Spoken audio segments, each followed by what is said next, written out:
Good evening and welcome to the sports segment of the Hgp Nightly News. I am Sean Embrack.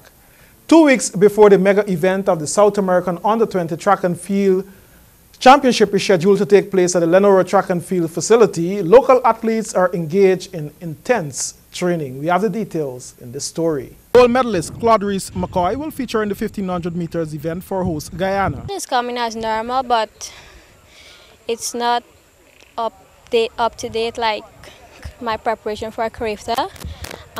Seems as though, well, whenever I got time, basically because of CXC, then I'll be able to train, so it's not regular.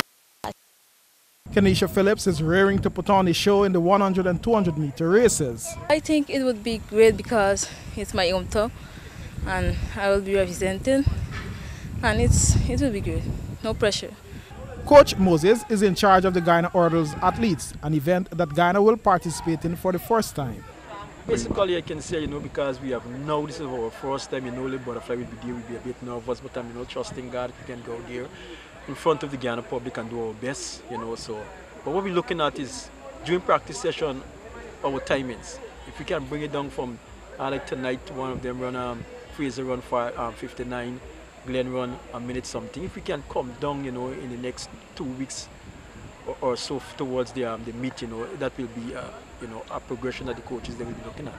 In excess of 400 athletes will grace the shores of Guyana to participate in the Under-20 Championships, at which Guyana is expected to field its largest contingent ever, 50 athletes at the South American Youth Championships. Guyana's preparation is on track for the South American Under-20 Track and Field Championships to run off on June 3rd and 4th.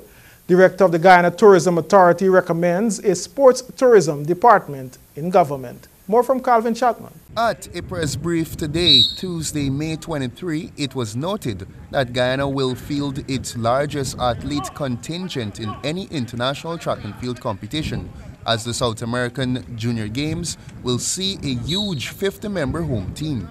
Despite limited exposure to competition, team manager Cornel Ross believes the athletes are in good shape. The amount of training that they have done should compensate for not having other competitions. The 400-meter hurdles and the steeplechase events are the only two non-traditional events that Guyana will participate in, while there will be no athlete in the 100-meter hurdles, pole vault, and the hammer throw events.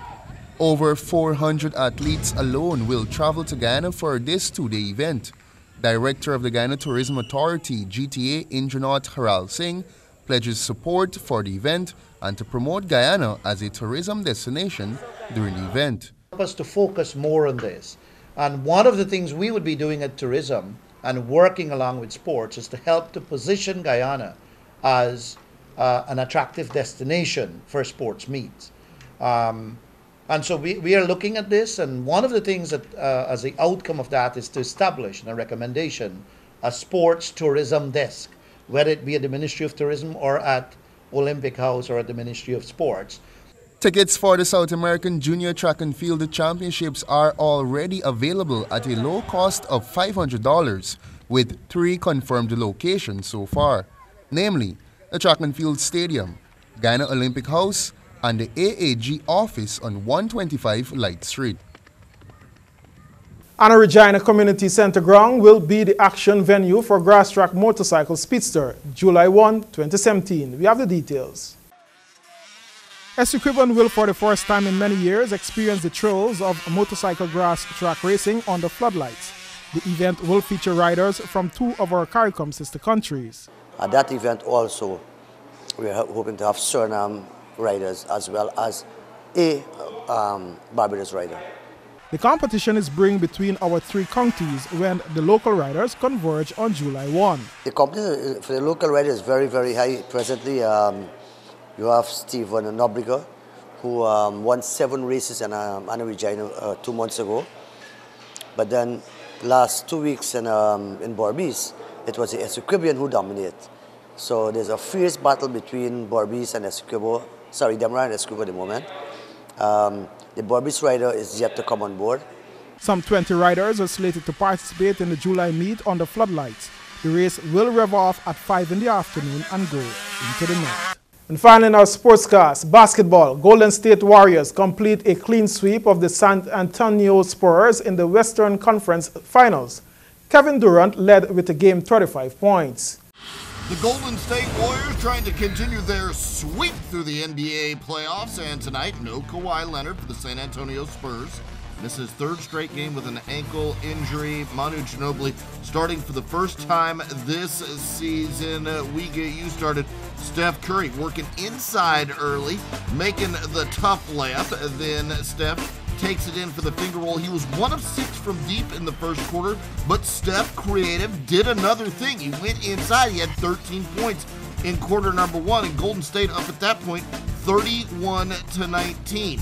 Later, Kevin Durant also playing well, makes the jumper in the paint. Look at him just create the space, shoot right over the top of the defense. Then he's driving in and making the left. Just impossible to stop Kevin Durant. And then the jump shot, well, that's working as well, right from the elbow.